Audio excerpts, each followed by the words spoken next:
আসসালামু আলাইকুম রহমতুল্লাহি ওবরাকাতুহু। তো আমি আজকে একটি নতুন ভিডিও নিয়ে এসেছি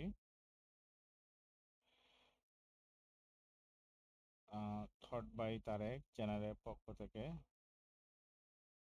তো ভিডিওটা একটু বড় হবে বা একটু লেন্দি হবে, এগুলো খুব শর্ট ভিডিও করা যায় না। হ্যাঁ, এখানে অনেক কিছু জানার আছে, বোঝার আছে।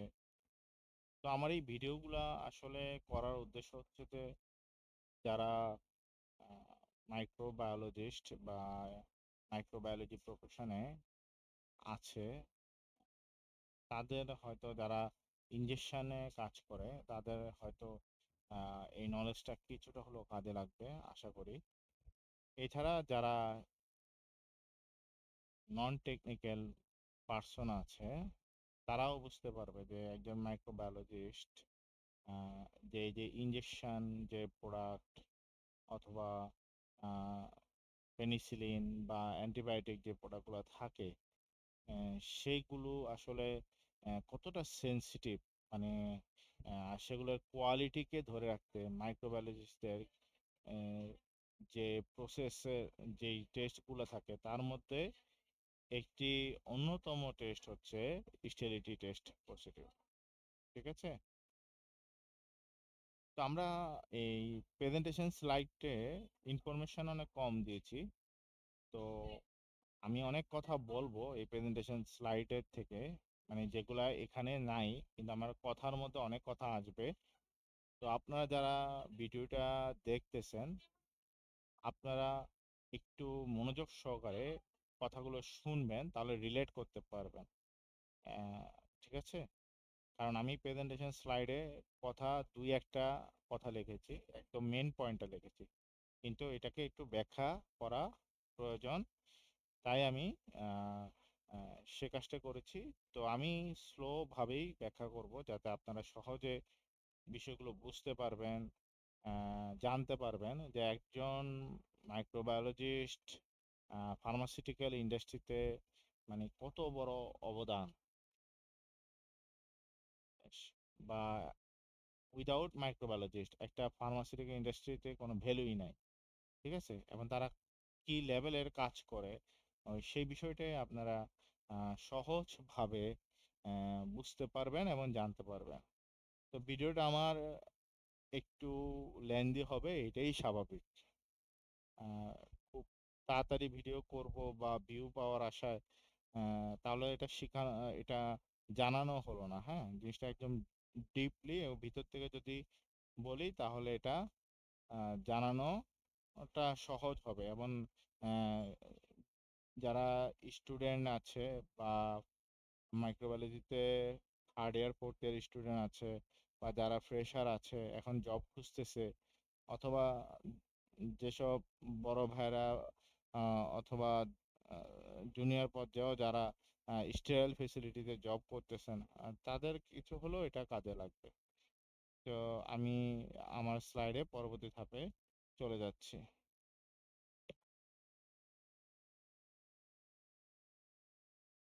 মেইনলি আমি এখানে বলেছি যে এক এক কথা একটা কথা বলেছি, দেখি what is sterility test. Sterility টেস্টটা কি? স্টেরিলিটি টেস্টটা এখানে যদি আমি এক কথায় বলি তাহলে এই যে দেখবেন free from viable micro organism, এটা একটা প্রোডাক্টের মধ্যে অ্যাবসেন্ট। হ্যাঁ, বা প্রোডাক্টের মধ্যে ফ্রি, মানে প্রোডাক্টে এই ভায়াবল মাইক্রো অর্গানিজম, এটা প্রোডাক্টের মধ্যে ফ্রি ফ্রি মানে নাই, একটা প্রোডাক্টের মধ্যে এই ভায়াবল মাইক্রো অর্গানিজমটা নাই। হ্যাঁ, সেই জিনিসটা কনফার্ম করার যে পদ্ধতিটা, হ্যাঁ, সেই পদ্ধতিটাকেই হলো স্টেরিলিটি টেস্ট। ঠিক আছে? তো এই জন্য এটাকে খুব সহজভাবে লিখেছি যে sterility test confirm that a sterile product is free from viable micro organism. ঠিক আছে? খুব অল্প পরিসরে লিখেছি, কিন্তু জিনিসটা বোঝার ব্যাপার আছে। তো এখন এখানে এই এই জায়গাটা কতটা ইম্পর্টেন্ট। এই যে free from viable micro organism, তাই না? একটা অদৃশ্য স- একটা অদৃশ্য একটা নেগেটিভ জিনিস প্রোডাক্টের মধ্যে থাকলে সেটা আহ, কি পরিমাণ পেশেন্ট বা সাফার করতে পারে, হ্যাঁ। তো এই যে অদৃশ্য যে নেগেটিভ এই জিনিসটা, যে এই জীবাণুগুলো, এটার যে অ্যাবসেন্স, এটা যে এইটার কনফার্মেশন দেওয়ার জন্য যে টেস্টটা, এইটাই হচ্ছে স্টেরিলিটি টেস্ট। এবং যে টেস্টটা একজন মাইক্রোবায়োলজিস্টের মানে একদম প্রধান একটা কাজ ফার্মাসিউটিক্যালে, যারা ইনজেকশন প্লান্টে চাকরি করে, তাই না? একদম বেসিক এটা মাধ্যমে প্রোডাক্টটা এনশিওর করে যে প্রোডাক্টটা একদম free from viable micro organism. ঠিক আছে।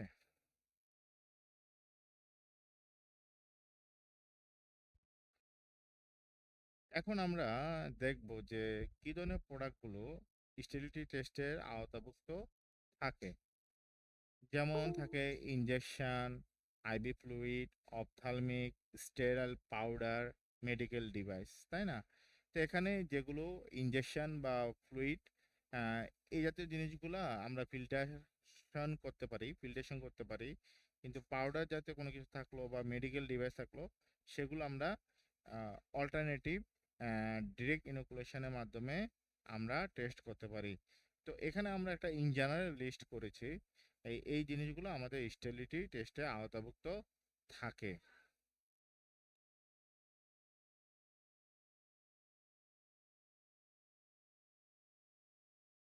এখন আমরা দেখাবো যে এই যে আহ, মানে আগের স্লাইডেই বলেছি যে আমাদের যে স্টেরিলিটি টেস্টের দুই রকম, একটা হচ্ছে ডিরেক্ট ইনোকুলেশন, আর একটা হচ্ছে মেমব্রেন ফিল্ট্রেশন মেথড। ঠিক আছে। তো আমি বলেছি যে আহ, যে জিনিসটা পাউডার জাতীয়, মানে যেটা ফিল্টার করা যাবে না, সেই জিনিসটাকে ডিরেক্ট ইনোকুলেশনের মাধ্যমে করতে হবে, হ্যাঁ। ইউএসপি 71 নম্বর এই চ্যাপ্টারে কিন্তু বিভিন্ন প্রোডাক্ট ওয়াইজ, হ্যাঁ, কিভাবে টেস্টগুলা মানে মেমব্রেন ফিল্ট্রেশনে কিভাবে করতে হবে, বা আমাদের যদি সিরিঞ্জ হয়, ইনজেকশন সিরিঞ্জ হয়, তাহলে কিভাবে টেস্টগুলো করতে হবে, সেটা অবশ্যই ইউএসপিতে দেওয়া আছে। সাধারণত সিরিঞ্জের যে উপরে যে নিডেল থাকে, ওটা ডিরেক্ট ইনোকুলেশন করতে হবে। আর ইনজেকশন যেটা থাকে, তাকে অবশ্যই কোনো একটা স্টেরাইল ডাইলুয়েন্টের এই মাধ্যমে ইনজেকশনটার মাধ্যমে ইনজেকশন নিয়ে দেন ওটা ফিল্টারে পাস করে ফিল্টার পেপার মাধ্যমে ফিল্ট্রেশন করতে হবে। হ্যাঁ, এভাবে অনেক ক্ষেত্রে যে আমাদের অ্যান্টিবায়োটিক থাকে, পেনিসিলিন বা এই জাতীয়, এগুলো যখন আমরা স্টেরিলিটি দেখি, তখন আমাদের অনেক ক্ষেত্রে ফিল্টার না করা গেলে তখন আমাদের ড্রেগ ইনোকুলেশনেও যেতে হয়, হ্যাঁ। তো আমরা মূলত যেটা দেখবো সেটা হচ্ছে যে স্টেরিলিটি টেস্টের দুই রকম, একটা হচ্ছে ডিরেক্ট ইনোকুলেশন মেথড, আর একটা হচ্ছে মেমব্রেন ফিল্ট্রেশন মেথড।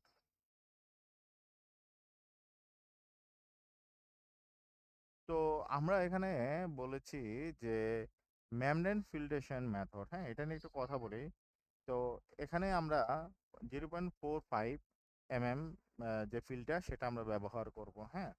তো এখানে যে বিষয়টা হয় যে আমরা এই মেথডে টেস্ট করার আগে যদি কোনো বেস, মানে আগে আমাদের রিকভারি ভ্যালিডেশনটা করে নিতে হবে, অথবা মেথড সুইটেবিলিটি টেস্টটা করে নিতে হবে, অথবা আমি যেই মিডিয়াটা ইউজ করব সেই মিডিয়ার গ্রোথ প্রমোশনটা যদি ফার্স্ট, মানে প্রথম আমি যদি যে বেসের মিডিয়াটা প্রথম ইউজ করব, ওই মিডিয়াটা গ্রোথ প্রমোশন অবশ্যই করে নিতে হবে।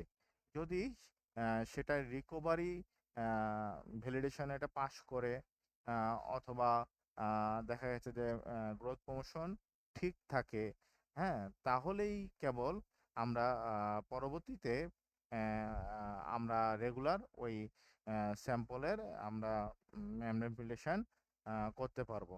তো সেই ক্ষেত্রে আমাদের কি করতে হয়, বেসিক্যালি আমরা আমরা যদি আমরা চাচ্ছি কি, আমরা চাচ্ছি যে স্টেবিলিটি দেখবো, তাই না? তো এখন প্রোডাক্টে যদি কোনো সাপোজ কোনো প্রিজারভেটিভ থাকে, তাই না? তখন কিন্তু হয় কি, প্রোডাক্টে যদি কোনো জীবাণু থাকেও, তা ওই প্রিজারভেটিভে কি করবে, তাকে ইনহেবিট করে দেবে। তো সেক্ষেত্রে আমরা মেথড সুইটেবিলিটির যে টেস্ট আছে তার মাধ্যমে কনফার্ম করে নিব যে যদি আমার প্রোডাক্টে প্রিজারভেটিভ বা এই জাতীয় থাকে, তাহলে অবশ্যই আমার ভ্যালিডেশন করে নিতে হবে। তাহলে আমি ভ্যালিডেশন হচ্ছে আমি নিউট্রালাইজার কতটুকু ইউজ করব, হ্যাঁ, অথবা অ্যান্টিবায়োটিক যখন ইউজ করব আমরা বিটা ল্যাকটামেস এর মাধ্যমে সেখানে আহ, ওই যে অ্যান্টিবায়োটিক যে অ্যাক্টিভিটি থাকে সেটাকে নিষ্ক্রিয় করে দেন আমরা টেস্ট করব। ঠিক আছে?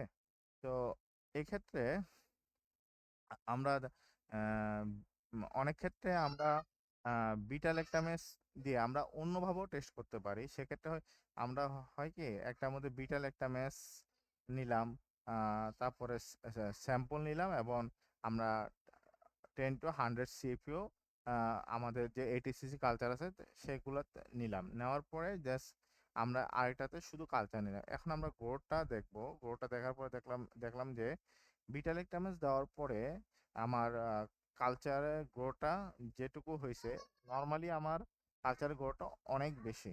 হ্যাঁ, তার মানে দেখা গেছে যে আহ, কিছুটা মানে আমার মানে অ্যান্টিবায়োটিক যে অ্যাক্টিভিটি আছে সেটা কমিয়েছে। হ্যাঁ, এটার উপর নির্ভর করে আমাদের রিকভারি ভ্যালিডেশনগুলো টেস্ট করে নিতে হবে, মেথড সুইটেবিলিটিটা দেখে নিতে হবে, এবং গ্রোথ প্রমোশনটা দেখে নিতে হবে।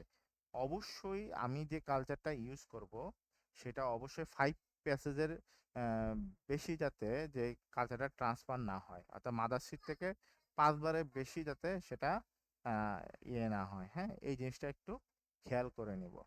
ঠিক আছে? তো এখানে আমার যে মেমব্রেন ফিল্ট্রেশন মেথড, আমরা স্যাম্পল কালেক্ট করলাম, মেমব্রেনে ফিল্টার করব, এবং সেটা 14 দিন আমরা ওভারনাইট রাখবো, এবং পরবর্তীতে আমরা গ্রোথ দেখাবো। আমি খুব সিম্পল ভাবে এখানে বলেছি। ঠিক আছে? তো আমরা দুই ধরনের মিডিয়া সাধারণত ইউজ করে থাকি। একটা হচ্ছে টিএসবি, আর একটা হচ্ছে ফ্লুইড থায়োগ্লাইকোলেট মিডিয়াম।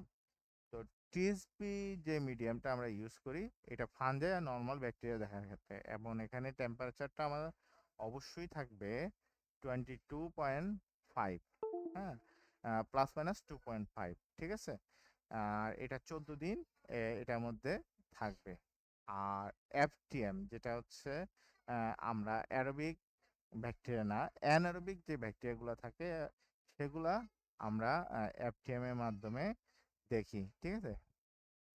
তো এটা আমাদের 32.5 +- 2.5 এই টেম্পারেচার থাকে, এবং এটা 14 দিন থাকে। হ্যাঁ, তো ও, আহ, এখানে একটা মজার বিষয় হচ্ছে যে অনেক প্রোডাক্ট দেখা যাচ্ছে যে মানে আমি যখন এফটিএম এ দিয়ে দিচ্ছি তখন কিন্তু মানে আহ, মানে ক্লিয়ার দেখা যাচ্ছে না, ওই প্রোডাক্টের কারণে বিসকাস দেখা যাচ্ছে। তো সেই ক্ষেত্রে ইউএসপি আমাদেরকে বলে যে 14 দিন হওয়ার পরে সেখান থেকে 1 ml নিয়ে আমি আবার কি করব, আহ, আমি আবার আরেকটা নতুন এফটিএম এর মধ্যে দিয়ে আবার 4 দিন টেস্ট করতে হবে। তো 4 দিন আমরা বায়োলজিক্যাল ইনকিউবেটর এবং যেটা হচ্ছে আমাদের ব্যাকটেরিওলজিক্যাল ইনকিউবেটর, এই দুটো ইনকিউবেটরে রাখবো। রাখার পরে দেন সেখানে যদি ট্রান্সপারেন্ট থাকে তাহলে আমার প্রোডাক্টটা পাস করবে, আর ট্রান্সপারেন্ট না থাকলে প্রোডাক্টটা ফেল করবে। হ্যাঁ, তারপরে এখানে আরো বেসিক কিছু জিনিস আছে, যে মিডিয়া স্টোরেজ ব্যাপার আছে। অবশ্যই মিডিয়াকে 2 থেকে 25 ডিগ্রিতে স্টোরেজ করে নিতে হবে, এবং পিএইচ একটা খুব বড় ব্যাপার। পিএইচ 6.5 থেকে 7.5 এর মধ্যে রাখতে হবে। ঠিক আছে? তা তা তা- তো এই জিনিসগুলো আমরা একটু খেয়াল রাখতে হবে।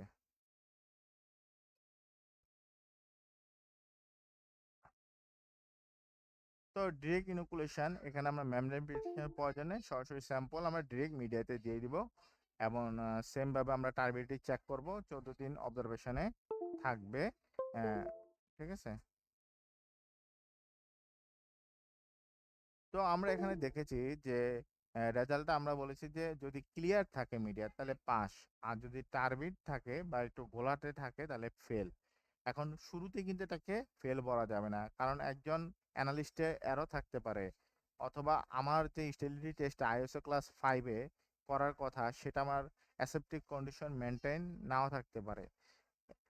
তারপরে বিভিন্ন এরর থাকতে পারে, অথবা যে প্রসিডিউরে আমরা করতেছি সেখানে স্টেরাইল করা জিনিস মিসিং থাকতে পারে। এই ধরনের এরর থাকলে তখন রিপিট টেস্টের জন্য বলে।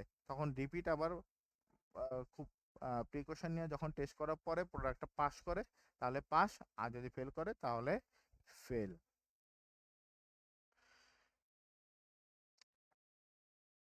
তো এখানে কিছু স্টেরিলিটি টেস্টটা আসলে এই কত গুরুত্বপূর্ণ, হ্যাঁ, এটা দেখেন, পেশেন্ট সেফটি এই জায়গাটা এনশিওর করে, কারণ ইনজেকশন প্রোডাক্টগুলো সাধারণত ব্লাডে পুশ করা হয়, তার মানে এখানে তো কোনো অর্গানিজমেই কাউন্টেড না, তাহলে মানে মাইক্রোবায়োলজিস্টরা এত বড় একটা অবদান রাখতেছে ফার্মা সেক্টরে। তারা দিন রাত খেটে যাচ্ছে যে মুমূর্ষু যে পেশেন্ট তাদেরকে যে স্টেরাইল যে ড্রাগগুলো দেওয়া হয় তাদের কোয়ালিটি কনফার্মটা কি কারা করে? মাইক্রোবায়োলজিস্টরা করে। তো মাইক্রোবায়োলজিস্টদের এই অবদানটা আসলে আমাদের জানা দরকার।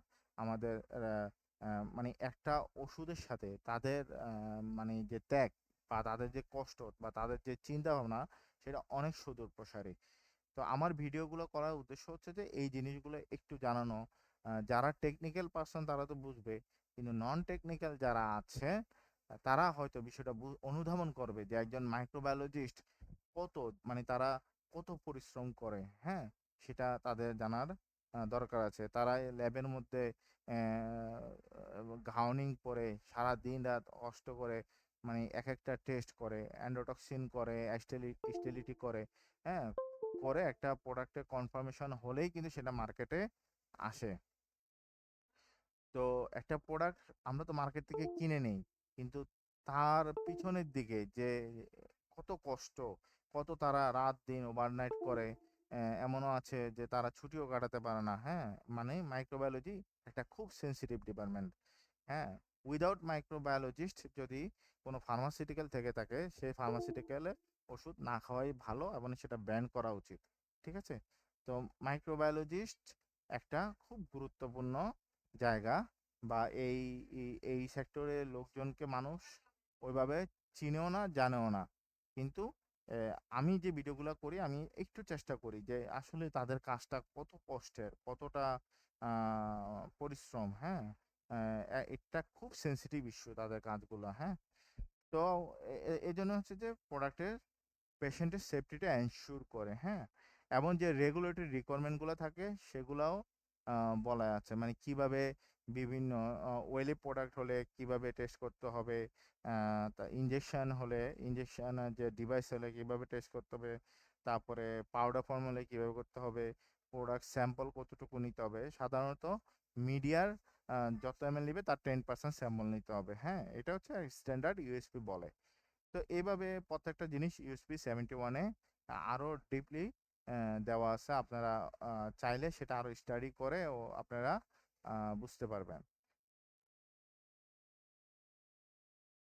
একটা ফাইনাল যে কনক্লুশনে আমরা চলে আসলাম সেটা হচ্ছে যে আহ, আহ, মানে এনশিওর, মানে এই যে ইউএসপি 71 এই যে চ্যাপ্টারটা, হ্যাঁ, মানে একটা স্টের প্রোডাক্ট, মানে মাইক্রো অর্গানিজমকে ফ্রি করার জন্য, এনশিওর করার জন্য যেই মেথডগুলা বা যে সিস্টেম দরকার বা যে এনভায়রনমেন্টে সেই টেস্টটা করা দরকার, বা কী পরিমাণ স্যাম্পল নিতে হবে, গ্রোথ প্রমোশন টেস্ট কখন করতে হবে, বা রিকভারি ভ্যালিডেশনে গুলো করে নিতে হবে, অথবা অ্যান্টিবায়োটিক যে অ্যাক্টিভনেস সেটাকে ইনঅ্যাক্টিভ করে অ্যান্টিবায়োটিকের টেস্টগুলো করতে হবে। এই যে রিকোয়ারমেন্ট যে গাইডলাইন করেছে টোটালি একটা এনশিওর করে যে স্টেরাইল প্রোডাক্ট আর free from micro organism. Thank you. আপনারা ভালো থাকবেন, সুস্থ থাকবেন। অবশ্যই আপনারা থট বাই তারেকের চ্যানেলের পক্ষে থাকবেন এবং সাবস্ক্রাইব করবেন। আমি আরও নতুন নতুন আইডিয়া নিয়ে ভিডিও নিয়ে আমি আপনাদের সামনে আসব। ইনশাল্লাহ আহ, আহ, ইনশাল্লাহ এটা আপনাদের উপকার হবে। আমি কিছুটা হলো মানুষের উপকার করার জন্য হলো এই ভিডিওগুলা নিয়ে আসবো, যাতে আপনারা দেখে উপকৃত হতে পারেন। অনেকে মনে করে যে ভিডিওটা শর্ট হলে মানুষের এত সময় নাই। কিন্তু এই ধরনের ভিডিওগুলা খুব শর্টলি করা যায় না, এগুলো অনেক ভাস্ট একটা বিষয়, ভাস্ট একটা আলোচনার বিষয়। তো এগুলা শর্টলি এভাবে হয় না। তো যতটুকু পেরেছি আমি ইউএসপি 71 যে স্টেবিলিটি টেস্ট সম্পর্কে, যে ইউএসপি যে গাইডলাইন বা রিকোয়ারমেন্টগুলো আলোচনা করা হচ্ছে, আমি চেষ্টা করেছি খুব সহজ বাংলা ভাষায় এটা উপস্থাপন করার জন্য। ধন্যবাদ। ভালো থাকবেন, সুস্থ থাকবেন।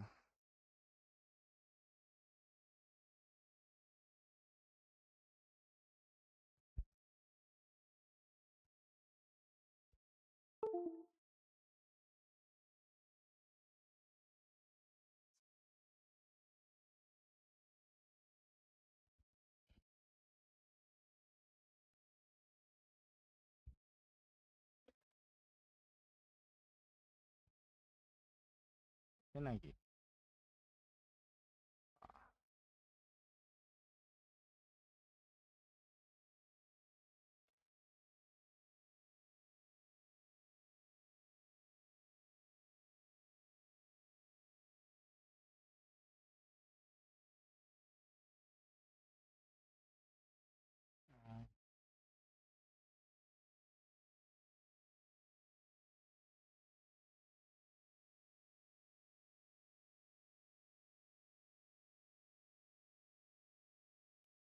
আহ, হয় নাই নাকি?